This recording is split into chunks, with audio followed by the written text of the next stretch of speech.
Keluar tak? Okey, Alhamdulillah.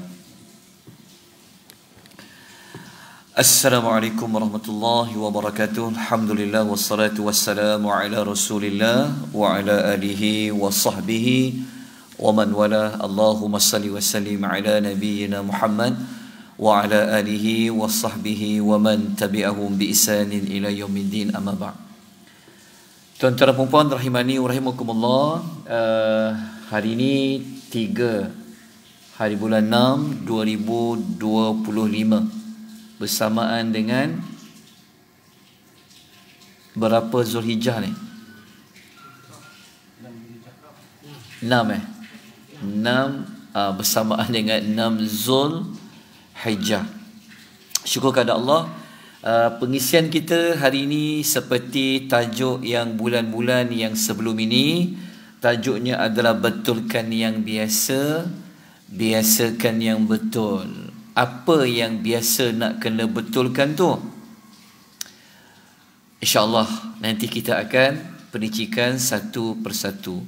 Hari ini adalah siri yang ke-8 maknanya pertemuan kita buat kali yang ke-8, sekali dalam sebulan, yang mana kita akan sambung isu yang berikutnya, iaitu isu yang ke-45.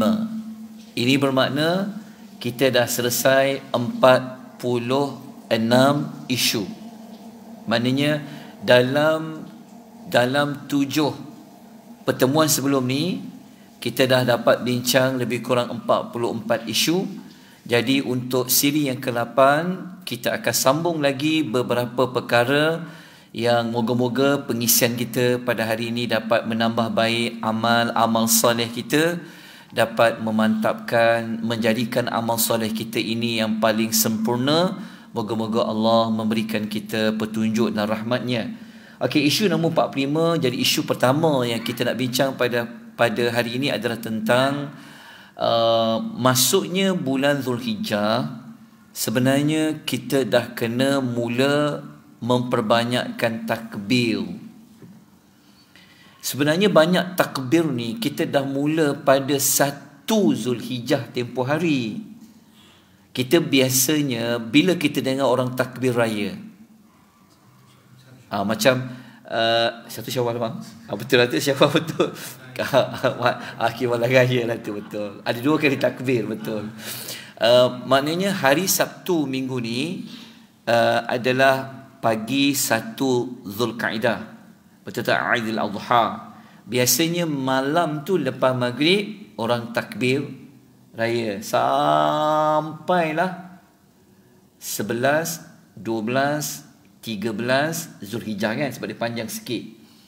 Namun begitu yang lebih tepat bukan menunggu Khamis, Jumaat, malam Sabtu baru kita mula nak takbir.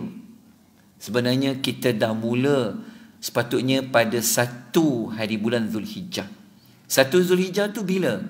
29 Mei yang lalu, iaitu pada hari Khamis yang lalu sepatutnya. Itu yang tajuk kita, betulkan yang biasa.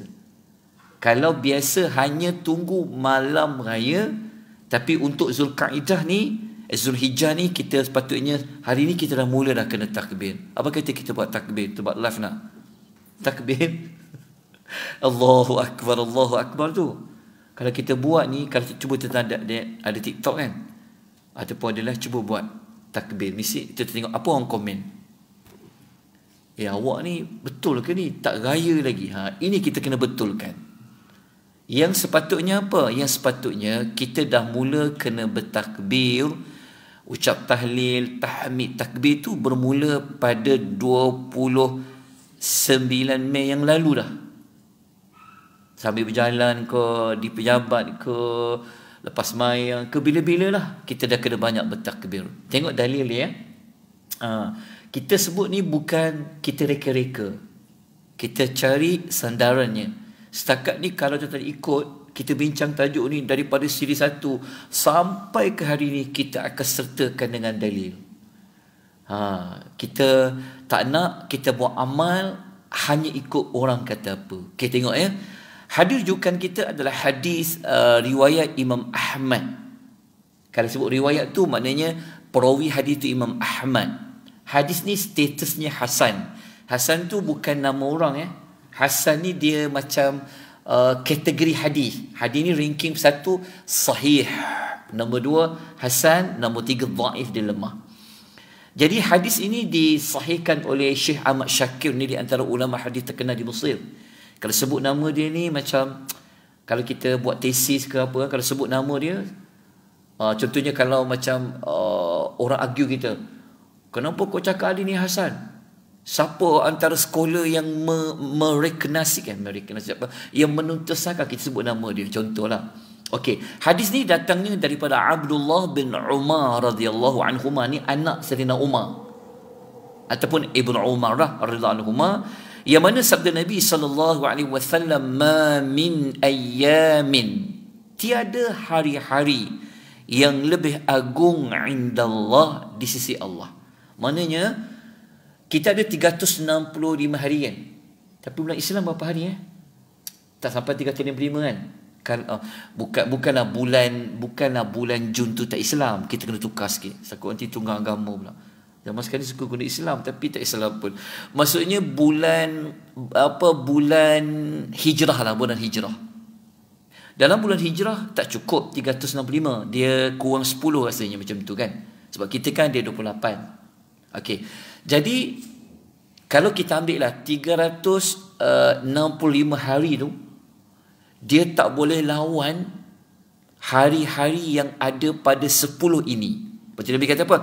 Tiada hari-hari yang lebih agung di sisi Allah.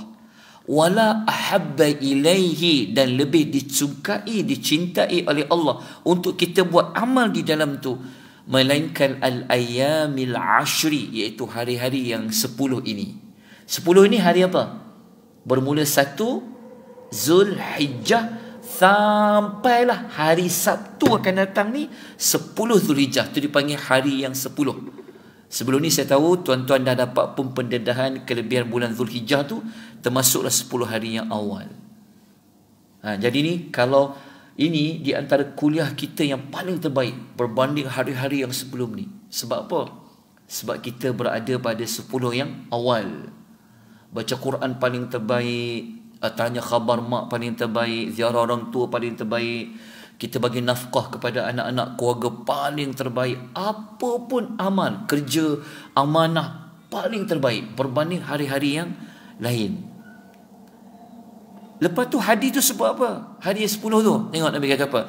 Faksiru fihinna minat tahlil. Oleh itu perbanyakkanlah dalam 10 hari itu tahlil. Tahlil tu apa? Tahlil tu merujuk kepada kunut arwah. Tahlil tu yang ucapan la ilaha illallah. Lepas tu banyakkan apa? Takbir. Takbir tu bukan takbir tu Allahu Akbar saja. Apa maksud tahmid? Alhamdulillah. Jadi sebenarnya tahlil, takbir, tahmid ni dalam takbir raya tu lah.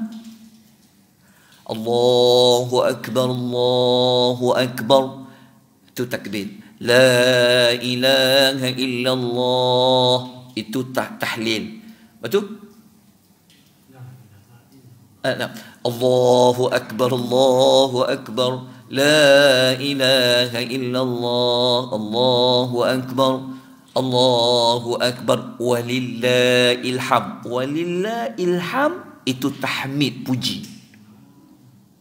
Kata Allahu Akbar, Allahu Akbar, Allahu Akbar, takbir. La ilaha illallah, tahlil. Allahu Akbar, takbir. Allahu Akbar, walillahil hamd, tahmid. Kan Nabi suruh?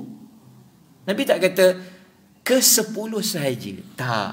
Nabi kata sepanjang 10 tu.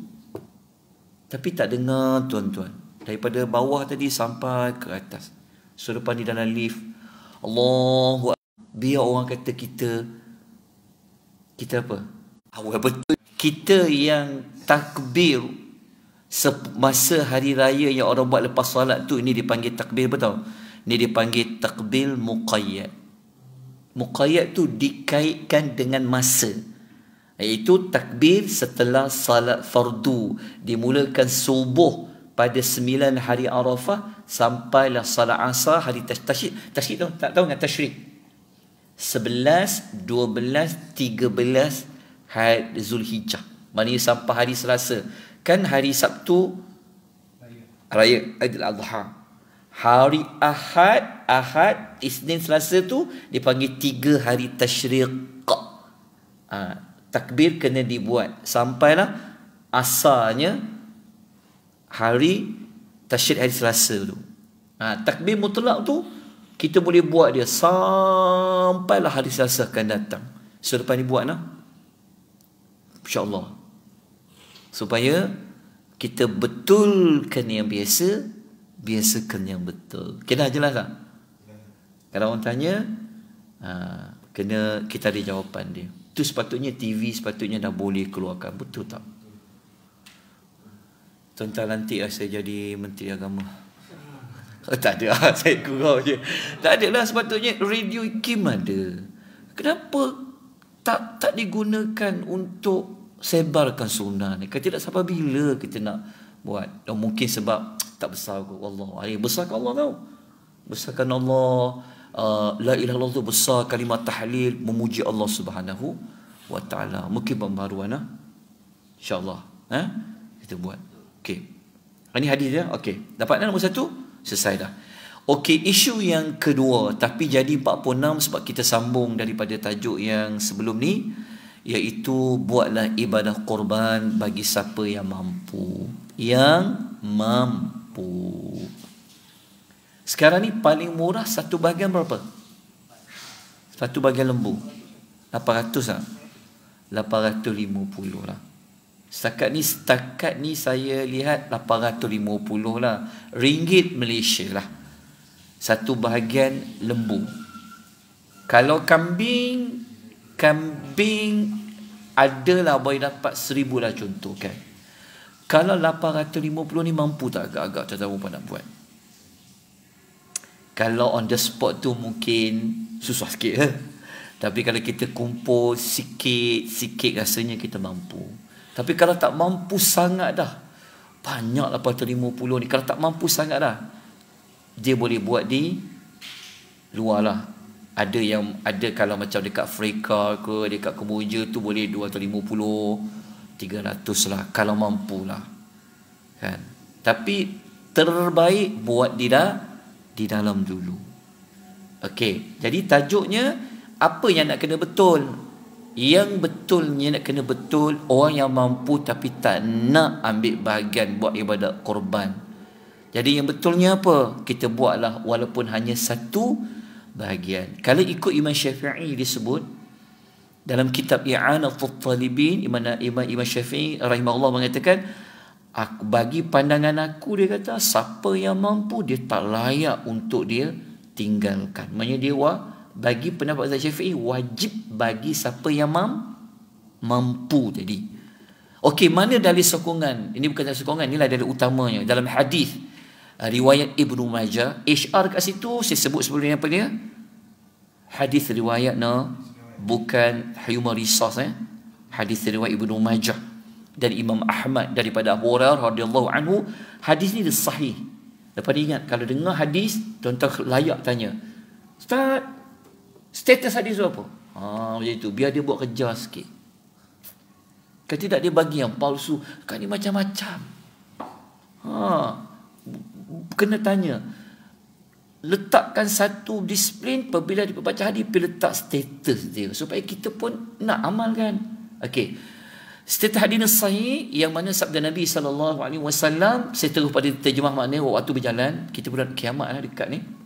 Okey, siapa yang mempunyai keluasan rezeki, Nabi kata saatun, dia mampulah. Tapi kalau dia tak nak buat ibadat kurban ni, dia jangan dekat dengan tempat solat kami. Dulu zaman Nabi, dia solat dekat luar. Dia tak solat dalam masjid. Kalau solat raya, dia buat kat padang. Itu dipanggil musalla. Nabi kata, siapa yang mampu cukup duit, dia tak nak buat korban, dia jangan masuk dekat tempat solat kami. Itu berat tau. Berat tau dia punya amalan dan usia. Setiap tahun bagi setiap keluarga hendaklah melakukan sembelihan korban. Ni macam arahan ni. Maksudnya kita ni lepas ni akan datang. Mungkin sekarang kita mungkin dah duit memang dah jam dah, memang hutang banyak, memang tak mampu nak buat pasal taklah sabar wajib. Kita masuk kategori mungkin ada orang tak mampu lah. Akan datang dah kena mula menabung sikit-sikit. Supaya setiap tahun anak-anak kita, keluarga kita ni, dia tahu, pak saya ni, saya duk ingat dulu, dia kalau masuk 10 Zulhijjah, dia mesti buat korban. Jadi, kita kena buat. Setiap tahun, satu keluarga, kenalah buat sembelihan korban. Dia mudah je, korban ni bukan setiap seorang tak. Satu bahagian dah wakil dah satu keluarga. Jelas? Okey, kenapa ni nak kena buat ibadat korban ni? Tengok ya, tajuk ni. Okey.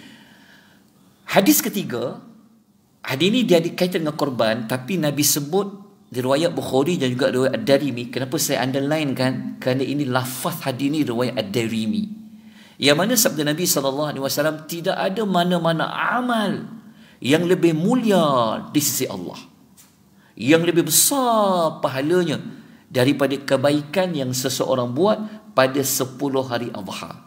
Ni macam tadilah. Maksudnya kalau kita baca Quran kalau kita baca Quran pada 10 awal ni, pahala dia lebih mulia, lebih besar daripada hari-hari yang lain.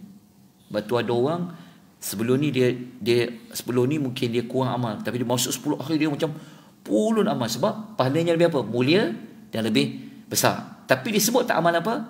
Dia tak sebut. Tapi 10 yang awal kan. Okey, kita ambil hadis kedua. Tapi jadi hadis keempat lah dalam perbahasan kita, riwayat Abu Daud, yang mana sabda Nabi SAW, hari yang paling agung di sisi Allah adalah hari sembelihan. Itu dipanggil apa? Aidhi. Tahu tak Adha maksud apa? Adha. Adha tu udhiyah, sembelihan. Maksudnya hari raya patutnya kita panggil apa? Hari ni hari apa? Hari ni kan hari raya sembelihan. Jadi kalau tak menyembelih, jadi macam tak kena, sebab nama tu adalah Aidil Adha. Dia panggil hari sembelihan. Jadi mesti kena ada haiwan kena sembelih. Nak sembelih ayam tu sembelih lah juga kan, tapi sembelih banyak korban. Jadi bukan hari ni. Hari yang paling agung, bayangkan 10 tadi kan? 1 sampai 10. Antara 1 sampai 10 tu mana yang paling agung? Hari yang ke 10, hari Sabtu ni. Okey, hari Sabtu ni dia panggil hari yang paling agung, berbanding 1, 2, 3, 4 sampai Zulhijjah tu 10 awal tu 10 paling agung. Okey, lepas tu kita tengok kalau hari yang ke 10 itu hari yang paling Allah agungkan, berbanding 9, 8, 7, 6, 5 sampai 1 tu, kita kena buat apa kalau hari tu hari paling agung? Mari kita tengok hadis kelima, riwayat Tirmizi daripada Aisyah radhiyallahu anha, yang mana sabda Nabi sallallahu alaihi wasallam, tidak ada amalan yang dilakukan oleh mana-mana anak Adam, lelaki ke perempuan ke, pada hari Nahar. Nahar tu apa Nahar? Nahar tu sembelihan lah. Macam surah Al-Kawthar tu, fasalli li rabbika wanhar, hari sembelihan. Tengok kalau tuan-tuan semayang ke buat apa pun, tidak ada amal yang paling elok, lebih Allah cinta daripada menumpahkan darah. Maknanya buat apa? Sembahyang wajib tu fahamlah. Maknanya kalau tuan-tuan nak sedekah, nak baca Quran ke apa, yang paling terbaik hari ke-10. Hari Sabtu ni hari yang paling Allah agungkan. Hari tu pula antara amal apa nak buat adalah menyembelih haiwan untuk buat korban. Okey, mari. Jangan. Sempat lagi masuk korban. Banyak lagi orang boleh buat. Yang boleh tak? Koreklah mana-mana. Sikit-sikit, insya-Allah Allah ganti. Insya-Allah yakin pada Allah Azza wa Jalla. Okey. Dah selesai dah yang ini, kita pergi kepada isu yang ketiga. Jadi kita sambung untuk tajuk sebelum ni jadi nombor 47. Saya duk tanya juga dekat orang yang masuk buat ibadat korban ni. Nak tanya, setakat tuan-tuan pergi masjid lah surau kan, dia kempen. satu bahagian 850, 950 kan, ataupun kambing. Ada tak dia macam dia kata okey, ada setengahnya dia tak letak berat betul. Lepas ni tuan-tuan kena tanyalah, ni 850 ni berat berapa? Kena tanya. Sebab salah satu sempurnanya syarat sebenarnya berat. Kena tulis lah. Okey, lembu ni 850 beratnya mesti 200 kilo. Tuan-tuan tahu tak? Sembelih ni, kalau lembu tu berat 300 kilo, kita bukan dapat 300 kilo. Separuh dah kena buang dah. Tinggal lagi 150 kilo je daging dengan tulang nak dipecah pula pada 7. Sebab tu layak tanya. Ni majlis surau ni duk kempen buat korban 850, 950 ni berapa berat lembu? Tanya. Tetapi kita boleh tanya juga, warna lembu tu warna apa? Pernah tengok tak orang buat iklan? Tahun ni korban masjid mengajak jemaah sekalian ditawarkan dengan harga semula 950, berat berapa, warna apa? Ada tak? Tak ada. Lepas ni kalau tuan-tuan masuk ibadat kurban, tuan-tuan tanya, warna apa lembu yang ada stok? Tuan-tuan tahu, warna ni pun termasuk di antara yang boleh mencantikkan lagi ibadat kurban tu. Warna apa agak-agaknya? Okey, mari kita tengok dalil. Yang kena dibetulkan, orang dah tak ambil lah pasal warna tu, janji kurban lah. So lepas ni pilih, kalau ada peluang minta warna apa paling afdal. Mari tengok hadis ni. Hadis nombor 1, sabda Nabi dalam hadis sahih riwayat Muslim daripada Anas bin Malik radhiyallahu anhu, yang mana Anas bin Malik radhiyallahu anhu kata, dhahan Nabi sallallahu alaihi wasallam bi kabshaini amlahaini aqranaini. Nabi SAW dia buat ibadat korban dengan 2 ekor kambing jantan. Kenapa buat kambing jantan? Saya ada baca kat TikTok tu. Minta maaf orang perempuan, mungkin tak kena-mengena kot. Tahu tak? Dia kata, kenapa korban ni kambing jantan? Atau buat kat TikTok tu. Sebab yang jantan ni lah sanggup berkorban. Faham tak? Kalau orang utara, jantan ni laki lah, contohnya pelik kata, hanya orang betina dengan jantan. Tengok kan? Ni dia pun buat, saya tengok tu. Kenapa korban ni jantan? Kenapa tak betina? Sebab lelaki ni dia sanggup berkorban. Orang perempuan nak mengaku salah pun susah. Tapi tak macam perempuan sini lah. Boleh faham tak? Lepas tu orang perempuan tanya pula. Lepas tu kalau buruan, kenapa selalu guna yang betina? Betul tak? Kalau kita berburu guna haiwan, anjing, guna jantan ke betina? Guna betina sebab apa? Perempuan ni boleh guna hujah tu lah. Sebab saya dah dengar cerita ulama kata sebab anjing betina ni dia fokus. Dia pergi tangkap, dia dengar, dia lawyer dengan tuan dia. Kalau lelaki dia tak fokus. Dia tak setia. Boleh faham tak? Lepas tu anjing, kalau kita nak lepas dia pergi buru, kita kena arahkan dia supaya dia boleh bawa balik ke kita haiwan tu. Kalau dia dah makan sendiri, dia tangkap, dia makan, dia dah jadi bukan buruan lagi dah. Lepas tu dia pilih yang betina. Ni selingan je lah. Sebenarnya kalau buat betina, nanti tak beranak lah, betul tak? Okey, tak sama balik ni.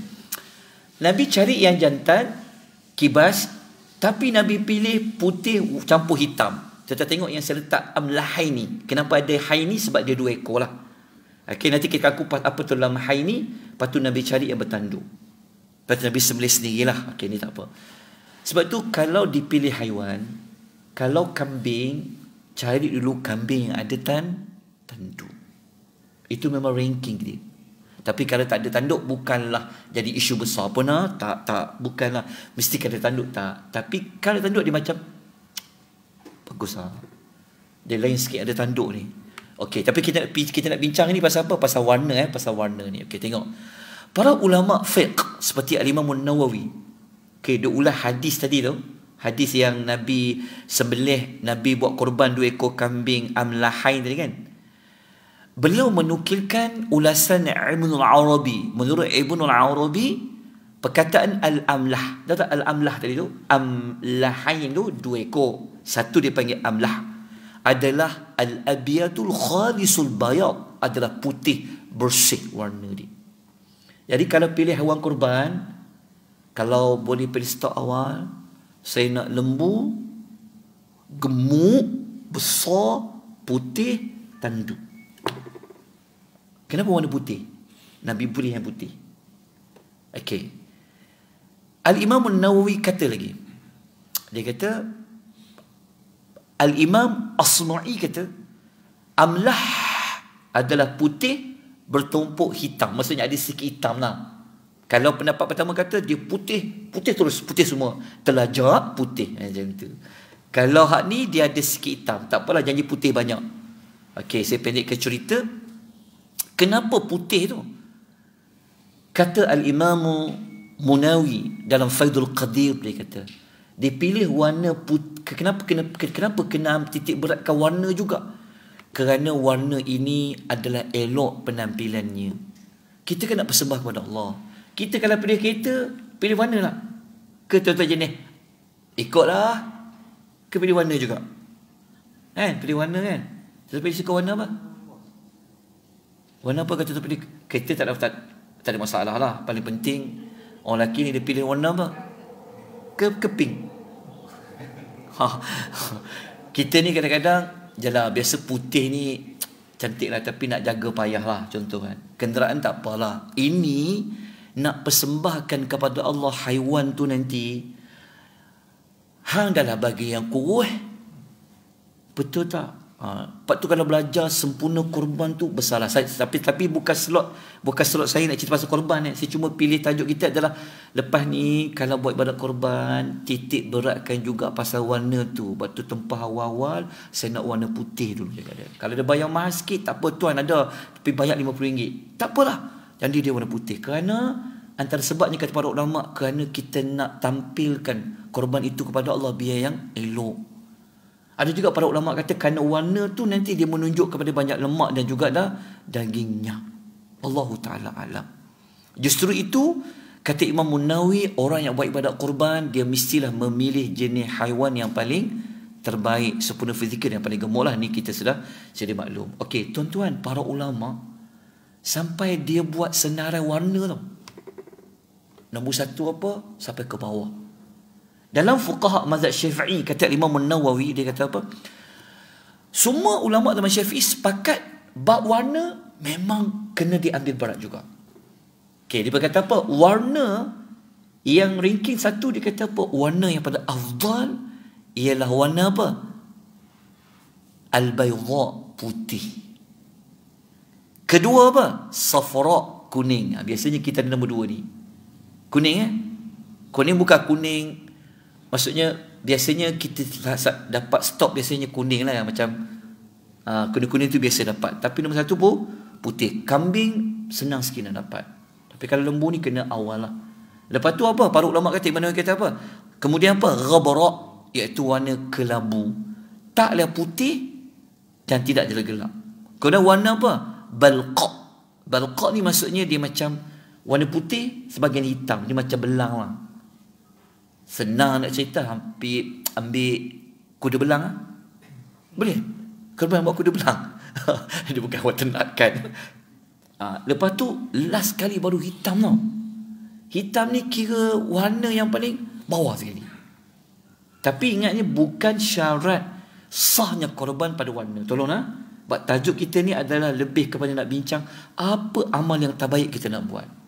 Jadi bertahun dah buat ibadat korban, tapi kita tak terfikir pasal warna. Sebenarnya ada dibahaskan dalam hadis dengan ulama fiqh. Okey, dah selesai tadi? Dah dapat dah? Saya lanjutkan. Isu yang berikutnya adalah, kalau buat ibadat korban, ambil sikit daging tu makan. Nak makan mentah pun tak apa. Ada makan mentah? Tak kisahlah nak makan apa pun. Janji hang makan, nak buat sup ke, nak goreng ke, janji makan. Bukan semua daging korban tu 100% nak disedekahkan. Saya bagi dalil. Kita duk pegang betul lah sedekah kan. Tapi tak, dia korban ni sebab dia ada nas yang kata makan. Tapi kalau dah buat dekat luar, macam mana nak makan? Post lah. Macam mana? Kalau dah buat dekat, contohnya ada orang buat tak ibadat korban tahun ni, buat kat mana Ustaz? Tu Afrika. Tu nak makan macam mana? Bagi dia pun makan lah. Tak apalah. Tapi kalau kita dekat sini, kalau boleh minta sikit bahagian.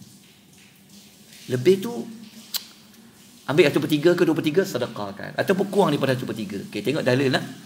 Biasanya kadang-kadang apa yang kita nak betulkan?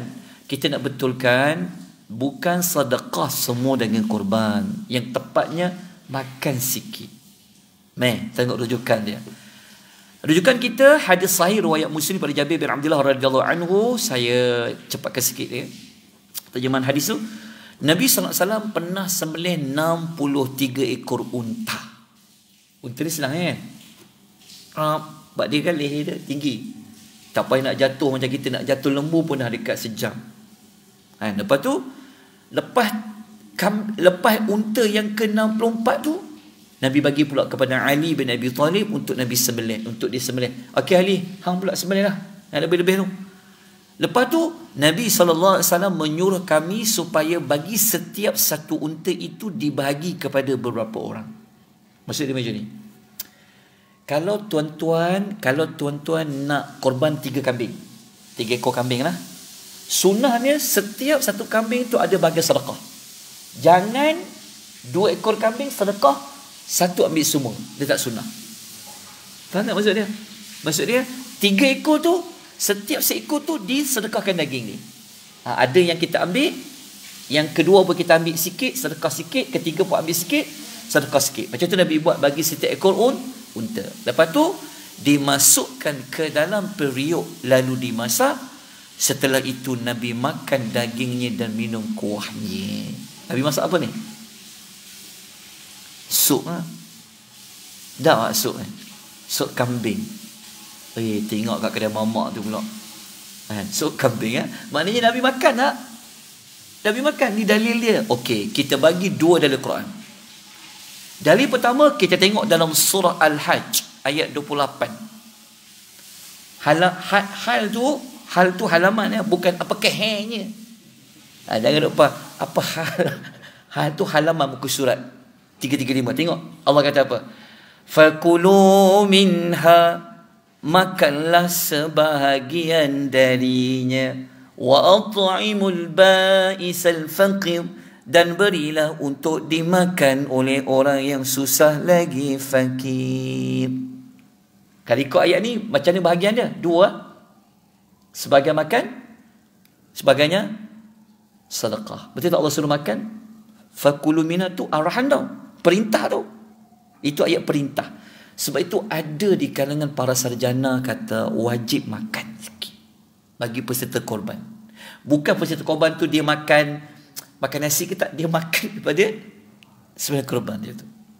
Okay, tengok ayat nombor 2. Surah Al-Hajj ayat nombor 36.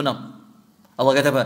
Fakulu minha wa at'imul qani'a wal mu'tar, dan makanlah sebahagiannya dan berilah bahagian yang lain makanan itu kepada yang pertama orang yang tidak meminta dan kepada orang yang meminta.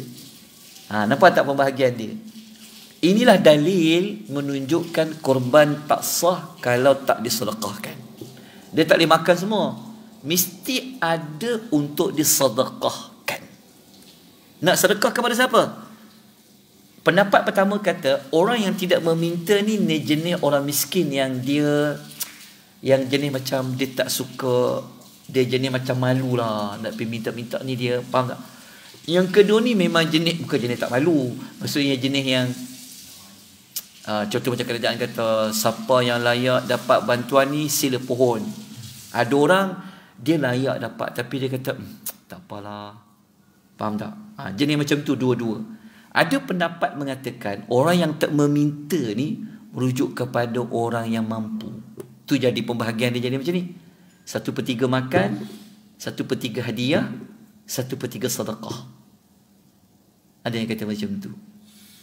Yang tak meminta ni orang kaya, orang yang jiran-jiran sebelah rumah kita yang dia mampu, dia tak miskin pun. Boleh juga diberikan. Okey? Okay, kita bukan nak bincang tentang pembahagian, cuma kita nak bincang ada perintah surah apa? Makan daripada sembelihan haiwan korban tu sebab dia arahan. Apa sebab? Dalam tafsir Al-Munir kata sebab orang dulu, zaman jahiliyah dulu, mereka memang tak nak makan. Jadi untuk bertentangan dengan perbuatan orang dulu, makanlah sikit. Bahkan dalam kitab Minhajut Talibin, Imam Nawawi kata apa? Supaya dia kata macam ni. Supaya apa? Supaya mengambil korban, makan dari haiwan korban yang sunat. Tentang haiwan korban yang sunat bukan yang nazar. Kalau nazar, sembelihan nazar tak boleh makan sikit pun. Tu kena wajib sedekah 100%. Tapi kalau yang sembelihan 10 Zulhijjah, 11, 12, 13 tu boleh makan. Ni jangan salah faham. Keluarga cukup, satu bahagian dah wakil satu keluarga. Ni dalil dia. Ni dalil dia. Sama ada tuan-tuan masuk satu bahagian korban ataupun satu ekor kambing. Dah cover.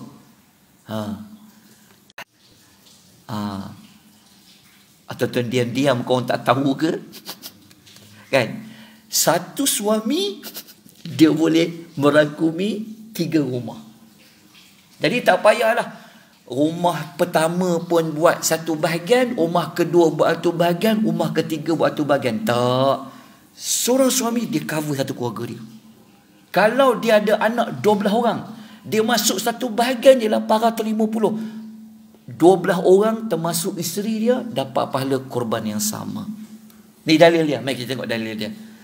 Okey, kata Aisyah radhiyallahu anha, dia kata saya pendekkan cerita. Nabi SAW ketika dia nak menyembelih kambing tu, Nabi baca bismillah, ya Allah, terimalah dari Muhammad keluarga Muhammad.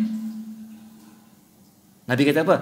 Seekor kambing, Nabi sebenarnya apa? Taqabbal, tengok hadis tu. Taqabbal min Muhammad wa ali Muhammad. Maknanya keluarga Nabi ramai tak? Ramai, tapi dah mewakili keluarga Nabi. Jadi dalam fiqh mazhab Syafi'i mengatakan apa? Para ulama gunakan hadis ini dalil membolehkan seseorang melakukan ibadat korban untuk diri dan keluarganya. Mereka iaitu ahli keluarga berkongsi pahala bersama. Lagu tu. Kalau isteri dia masuk, suaminya tak masuk pun tak apa dah. So akan cover satu keluarga dapat pahala ibadat korban sama. Okey, jelas. Jangan salah faham. Sebab ada orang dia salah faham. Dia duk ingat suami masuk, saya tak masuk. Tak. Satu keluarga cukup untuk cover. Okey, satu lagi dalil. Mari tengok dekat hadis kata Yasar Atta. Dia pernah tanya dekat Abu Ayyub Al-Ansari. Dia kata, cuba cerita sikit zaman dulu ni, zaman Nabi macam mana korban sahabat buat? Dia kata seorang sahabat biasanya menyembelih seekor kambing untuk dirinya dan ahli keluarganya. Seekor kambing untuk apa? Dirinya dan sebab kambing tak boleh kongsi. Jadi dia buat seekor kambing, dia dan ahli keluarganya. Lalu mereka makan dan beri makan. Okey, dah siaplah hadis riwayat Tirmizi. Okey, ada soalan sebelum saya masuk isu 50? Lajukan sikit, saya ada lagi 5 minit saja. Okey, isu yang berikutnya korban Habirah. Selesai dah. Sekarang ni nak cerita sikit tentang, kita pecah sikit tajuk lain. Ni, jamuan lepas balik musafir, lagu ni. Orang kita bila dia buat doa selamat sebelum pergi ke lepas balik, mereka buat doa selamat sebelum pergi ke lepas pergi. Tuan-tuan, kita kan selalu buat doa selamat kan. Nak pergi kenduri apa ni Pak Haji? Saya nak pergi haji, saya nak pergi umrah. Dia pun, kenapa jemput kami? Baca doa selamat. Tak apalah. Yang sunnahnya lepas hang balik tu hang baru buat kenduri, bukan sebelum. Tapi kalau sebelum buat, alhamdulillah kita kenyang.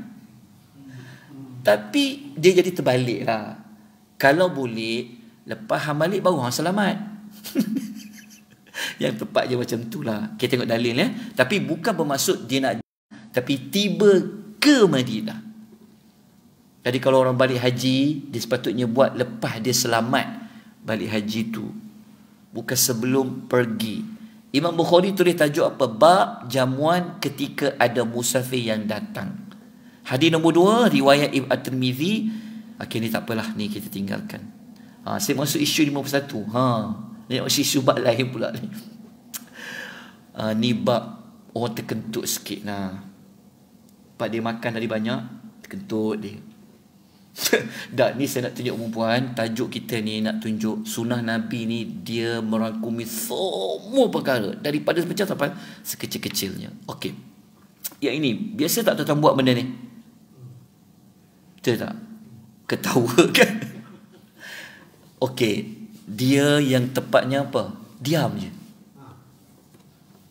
Kadang-kadang dalam majlis kan, kadang-kadang jangan.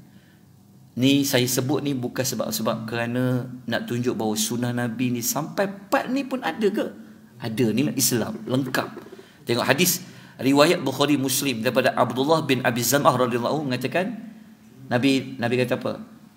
Kenapa ada yang mentertawa ke sesuatu yang dia sendiri lakukan? Ada sahabat dia terkentut. Kawan gelak kata, oh kau kentut. Nabi dengar, Nabi tegur, kenapa kau ketawa sedangkan kau sendiri pun kentut? Faham tak? Hadis ni. Tengok Nabi sebut apa. So para ulama mengatakan, seperti Imam Nawawi kata apa, di dalam hadis ini terdapat larangan ketawa apabila mendengar orang lain kentut. Sebaliknya dia hendaklah bertindak seolah-olah dia tak mendengarnya. Faham tak? Diam je. Pada hati kita ni nak gelak tu kita diam je, boleh faham tak?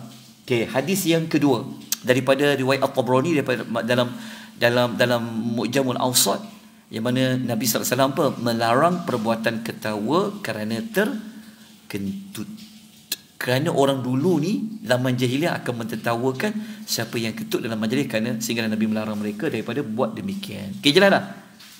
Okey, saya nak bawa last kali kita pergi bab kewangan pula. Tengok sampai nak mati pun Nabi ada terangkan nilai Islam. Okey, last kali saya pendekkan cerita. Allah, dah cukup lah. Dah 44 minit 23 saat. Saya ada berapa saat saja? 1.44. Saya kena tepati janji, tuan-tuan. Saya sedia berkhidmat kepada tuan-tuan perempuan lah. Undi saya sebab ada menteri kosong lah. Okey tuan-tuan, saya dah 1.45. Saya bawa tajuk ni bulan depan lah. Bulan depan kita sambung isu yang ke-52, siri nombor 9. Okey, tapi sebelum tu, dia tak boleh tunjuk ni pasal tak nampak. Okey lah. Ada apa soalan tak? Okey, ya. Ada dua. Satu yang ada satu kes pasal korban. Dia share so bila korban tu, bila sampai tahap dia orang tu minta korban dia macam hukum. Dia minta maksudnya Bahagian dia. Dia share sama-sama. So bukan 7 bahagian. So hukum tu dia dapat lah. Dia share duit. Lepas tu dia minta semua. Bahagian tu dia ambil semua. Dah tak boleh lah, pasal itu pun kongsi tu tak boleh. Haram dia ambil. So tak boleh kan? Tak boleh kan. Okey. Soalan lain? Terus buat kesimpulan. Okey. Hari ni siri nombor 8 bersambung. Jadi apa kita bincang pagi ni, tajuk ni bermula hari ni dah boleh takbir Dah boleh takbir raya dah. Kita sebut dalil dah. Okey, kemudian isu yang kedua kita sebut tadi, sepatutnya siapa yang mampu buat satu jadi peserta ibadat korban Okey. Kemudian kita sebut tadi yang ketiga adalah apa? Adalah pilih, kalau buat korban, pilih warna yang terbaik, antaranya putih, kelabu, hitam lah sekali lah. Okey, sampailah yang hujung tadi. Okey, insyaAllah kita jumpa lagi pada bulan hadapan. Moga Allah memberikan kita manfaat. Nota saya telah hantar pada Haji Gani, nanti dia akan hantar kepada tuan-tuan perempuan, ataupun dah sampai dah. Alhamdulillah, jazakumullah khair, barakallahu fikum. Terima kasih banyak-banyak tuan-tuan memberikan perhatian dan sebagainya. Kurang mohon ampun dan maaf. Subhanakallahumma bihamdika asyhadu an la ilaha illa anta astaghfiruka wa atubu ilaik.